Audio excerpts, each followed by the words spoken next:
Vamos con un resumen de actividades del jefe de gobierno.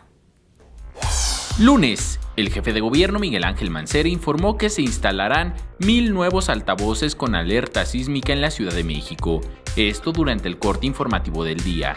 Además, inauguró las nuevas instalaciones de Locatel en el C5 y encabezó una reunión de CONAGO en el antiguo Palacio del Ayuntamiento. Martes, dio el banderazo de salida a 228 nuevos buses para el corredor Tlalpan-Iztacalco. En el corte informativo, anunció la instalación de la pista de hielo en el Zócalo capitalino y por la tarde inauguró la alberca olímpica Francisco Márquez.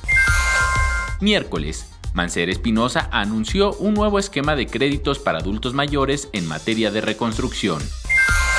Jueves, presentó el micrositio Sistema de Calles CDMX durante el corte informativo del día y entregó créditos emergentes para la reparación de vivienda.